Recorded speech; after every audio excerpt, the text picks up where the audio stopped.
and welcome to the COP30 Newsroom here at High House, live from the Green Zone here in Belém. Every morning, we're bringing you behind the scenes on the biggest stories of the day, with a selection of the best journalists from around the world. Joining me today is Fiona McCraith. She's the director of the Climate Pledge, hosted by Global Optimism, and co-host of Inside COP, the official COP30 podcast, and Daniel Nardin, CEO of Amazonia Vox and editor-in-chief. It's great to have you both with me. Great to be here. Thanks. Now, let's start with the latest on the negotiations. So let's take a look at this headline from AFP.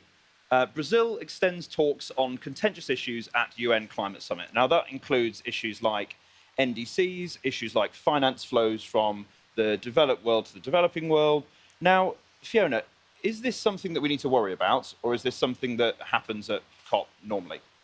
Yeah, I mean, it's a great question. Every COP is different, but everyone has similar ingredients. And I think the negotiations not always going to plan is actually a good sign. It shows that the presidency is listening and engaging all of the different parties and stakeholders. And actually what the COP president, who we had on Inside COP for our episode on Monday morning, one of the things that struck me the most from him is that he is led by the party. He's listening to them. And basically he walked into this conversation, the consultation yesterday, and it became clear to him very quickly that the parties were not ready to have this conversation. And rushing that, I think, actually would have been more detrimental to the consensus building. That is what COPs and multilateralism are all about. So it's about the mutual, as it were, the consensus building between different parties. Absolutely. It's not just talking the talk about being led by parties. It's actually walking the walk. And sometimes that means that you may have to adapt your plans in real time. And I know that they're now coming back together today and aiming to have this sorted by Sunday. So I actually don't think it's that much of the end goal will still be the same. It's just maybe a slightly more roundabout way of getting there. That's my take. But I want to say that one pass to back, like for example, maybe some months ago, maybe they say maybe the negotiators and the countries won't be here. We are here and making COP happens. And at the end of the first day, I talked with Anatoni, and she was smiling and relaxed. And this is happening. And at the first day, they closed the agenda. And I think this is so important because last 4 editions, you don't have it in the first day. So they say, okay, it's happening with some problems, but happens. And now let's talk about negotiation, not about structure. Well, of course, Brazil's chief negotiator said that there's a lot of political will to make this a successful COP. Do you agree?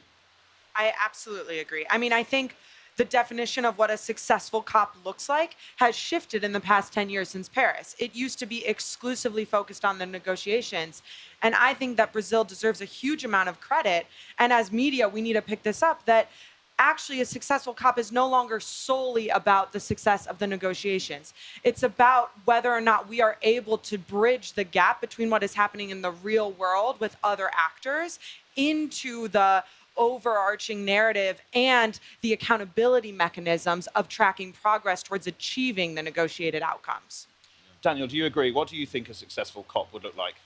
Yeah, one point is that COP is about negotiations and to achieve their goals, but also to include more the society to understand this. And, yeah, exactly. And you are seeing, Belén, all the societies talking about COP and about climate changes. And I think this COP changed the view of to make COP more popular. Absolutely. I think there's if you walk for the streets, all the people talk about that, and here in the Green Zone, it's crowded all the time. Yeah. I think this is so different. Yeah. I was walking in this morning and there was a line wrapping around the block to get in, and the Green Zone is the space for the public. And I just think what a beautiful illustration of something being embodied as the people's COP, to actually see that. You go to the supermarkets in Belém to cook your dinner, and there are people with COP shirts who are volunteers to help attendees. And that intersection is extremely unique and very special, I think. And I think this is one step. Remember the Lula speech in the opening ceremony? He says, we need to go away, not just talk in a diplomatic and technical issue in the intern panels of COP, but go to real world. And the first step is talk more with people, but with scientific issue scientific knowledge about climate change. And I think in Brazil, we are talking too much about that. And this is so important because you can't make climate actions with politics if the society don't support it. Yeah. So just to inject a note of pessimism into the Sobriety. optimistic vibe we've got this morning, our second headline was from The Guardian this morning. Yeah. World still on track for catastrophic 2.6 degree temperature rise. Now, my question would be that it's all well and good having a lot of civil society engagement here at COP, but if we're still looking at catastrophic temperature rise, how well can a COP be judged as we're looking at this sort of result? I mean, Fiona. Yeah. So this is based off of the NDCs, the latest NDCs. Yeah. So I want to really break down NDCs, which are nationally determined contributions. Happens in 5-year cycle. We're in the third one because it started in 2015. So we're setting these out for 2035. And that number is the prediction of what these today would expect for 2035. So just level setting. However, NDCs are set by national governments. National governments have to be pragmatic, and it represents what it was politically viable this year for them to put out publicly about what they project to happen, which basically means it's a baseline, it's a floor. And if you look at a lot of different reports, including one from Ember out today, there are actually if you look at net fossil fuel growth projected for 2026, it will be level. China's emissions haven't peaked for the last haven't gone up. They've been flat for the past 18 months. So I think while this may be true based on NDCs submitted, it's not an accurate prediction of what's possible because it's only what governments have felt able to commit to publicly. Does that make sense? So the baseline is catastrophe, and we can only get better from there, is what you're saying?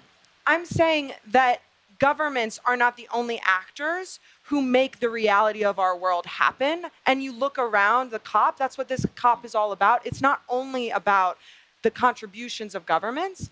And I think that's a call to action rather than a call of despair. Do you think it'll be a call to action, Daniel? Yeah, I think we are talking about more ambition, and there's the civil societies asking for the governments. And but now we have this kind of data, and we have science to say to governments, that's not enough. And I think this COP, we have more clearance, and we can understand better about that. And but there's more countries showing their NDCs, and I think this is a point to go always. I think even Brazil, have a lot of controversy about that. We have climate goals, but we have more problem with deforestation, but we want to export oil, but it's the next issue. You're leading me very neatly into our next headline. Controversy around fossil fuels in Brazil. If we just get the headline up. This is one of yours, Daniel, from Amazonia Vox. Romanticism doesn't work, says Governor of Amapá, defending oil exploration and contesting contradictions. We're next to the Amapá Pavilion here in the Green Zone. They've been having a lot of quite loud events next door. Daniel, what does the governor mean when he's talking about romanticism not working? Yeah, I met him and Clécio in the Blue Zone, and go to him and say, yeah, you defend the oil exploration, but here you are listening and seeing a lot of manifestation and protests about, we need to not use more fossil fuels. And what do you think to be the bad guy on COP30? And say, no, I'm not the bad guy. I'm here just to talk about what I think. And he say, when he say romanticism, in a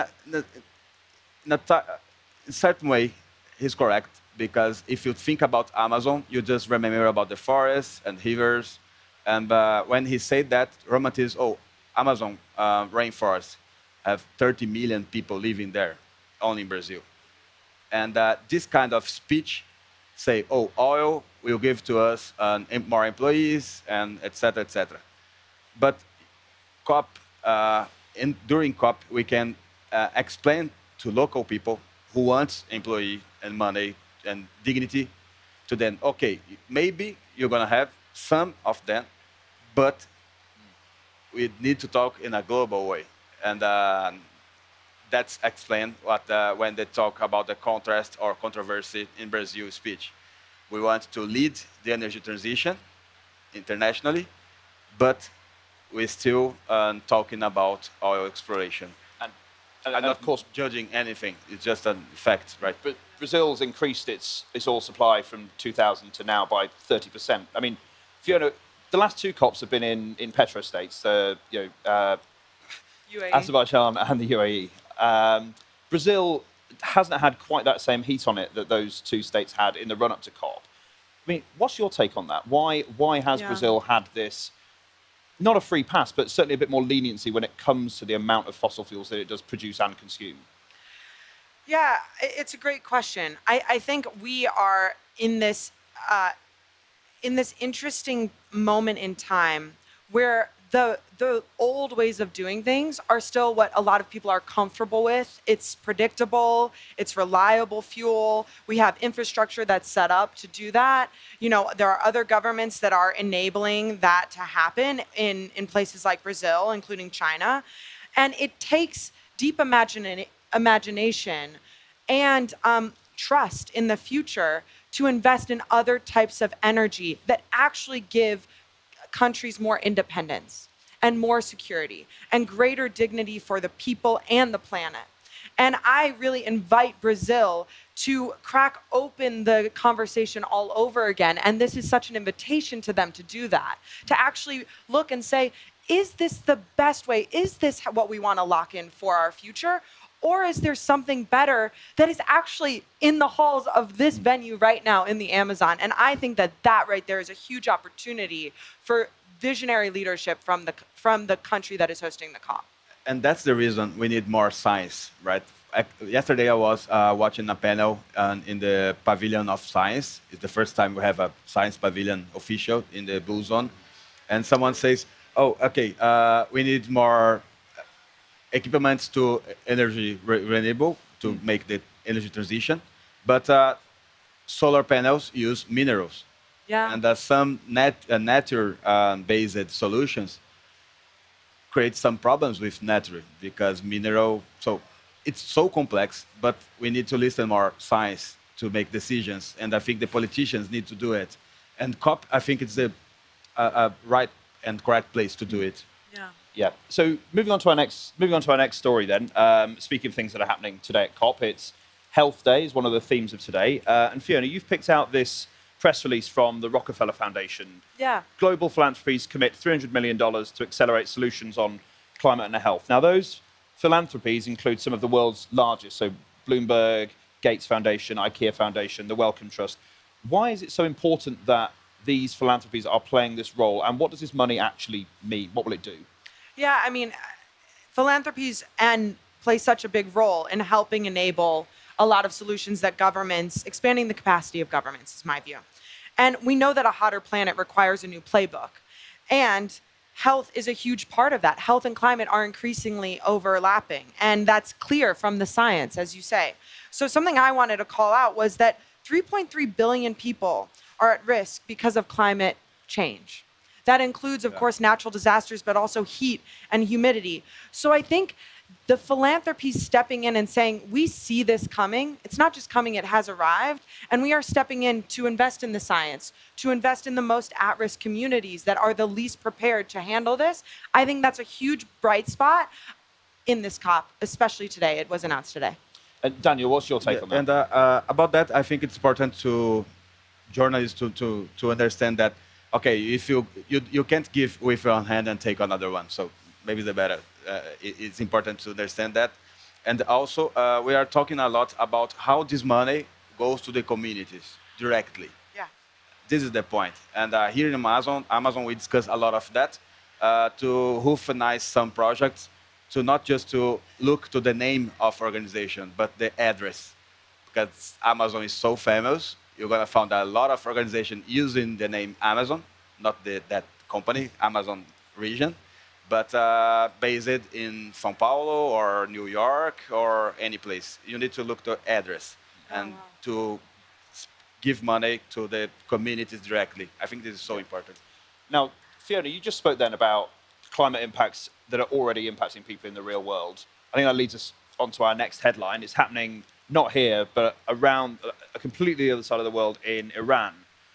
We may have to evacuate Tehran, the catastrophe threatening the Iranian capital. There's a serious problem with the water supply in Tehran. Yeah. We talked earlier about climate change increase. We're reaching tipping points. That's the concern. Is this sort of headline going to be the new normal? I'm afraid it's actually already quite normal.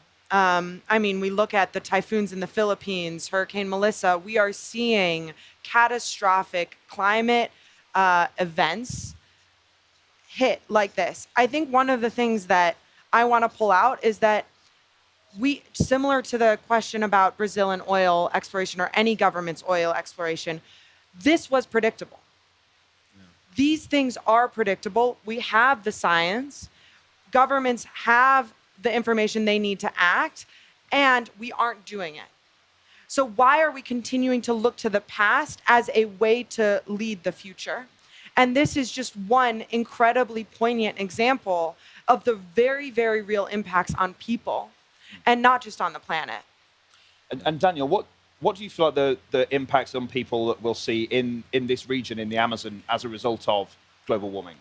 Yeah, just to give you an example, last 2 years we had a season with too much dry in Amazon, and regions you see are huge river, doesn't have river anymore, and that's because they say because El Nino, but also with climate change, and also because there's too much fires. 2024 in Brazil was the year with more fires in Amazon since 80s.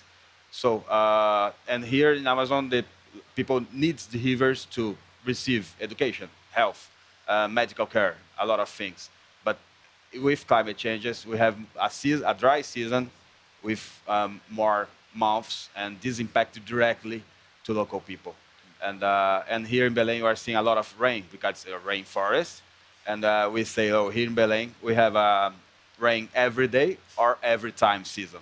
We don't have 4 seasons. But last year, we have a long, like 3, 4, 5 months without rain. And this is so strange in a rainforest region, right? Wow. Yeah. So let's move on to our final story now. Now, we're journalists. Journalists have nothing more than talking about ourselves. Story here from El País. Alliance formed here at COP around disinformation and climate disinformation in particular, signed by a number of major countries: Brazil, Germany, France, the UK, Spain. Daniel, I'd be interested to know, how much of a problem is climate disinformation in the Brazilian media in particular? It's a very obviously polarized country. What are the impacts of climate disinformation that you're seeing in the media here in Brazil?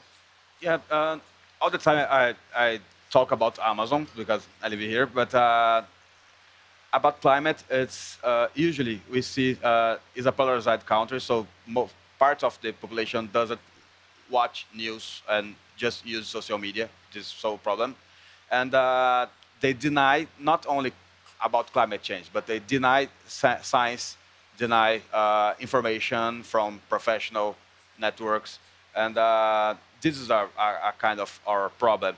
But with an event like this, there's a disinformation like, oh, these just speeches and talk, and they don't do that nothing.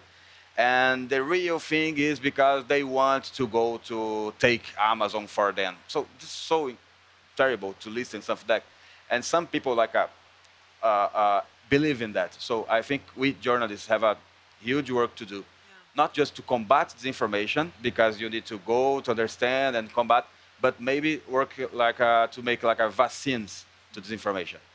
Talk more with teenagers, to next generation, etc. I think it's so important because teenagers doesn't use or read news, but they use social media, and how we can fix it. And for example, here we are in Amazon, we are working together, journalists and influencers, and during the COP. Cool. And these influencers understand the news, the article made by journalists, and they adapt the content and produce for different audience. I think just one of way. We are not the best but it's just an idea, and I think this is the way. Not just combat disinformation, but vaccine and make something different before. And speaking of climate and news outlets, Fiona, you're presenter at the official COP podcast. Yeah. What's the goal of the podcast in terms of what it's trying to do with communications? Yeah, I mean, there are a handful of goals, but I will summarize them just into just a few. The first is, of course, to provide an accessible daily brief of what's happening inside COP. And that's in the form of thematic interviews, but also here's what you need to know about the state of the negotiations and broader. And it's available anywhere you stream your podcasts. We're working very hard to translate it into Spanish and Portuguese with the help from YouTube. And I think the other thing that I will name as a priority is to take the science that is already there, Yeah. and turn it into a narrative that is more digestible and more easily understood, whether or not you have the technical expertise. And I think this is one of the great things of this headline that you highlight, is that there are principles that undergird media, and those seem to be being erased all over the world, including my home country of the US. And it is up to us to be rooted in the science, but translate that into a narrative that resonates with people. So an accessible daily brief that highlights the inside of COP. I think maybe we've achieved that today. I hope so. And so that's all we have time for. So yeah, thanks very much to the audience for watching, and of course you, Fiona and Daniel. It's been great to have you with us. This has been the COP30 Newsroom live from High House here in the Green Zone. Thanks very much for watching.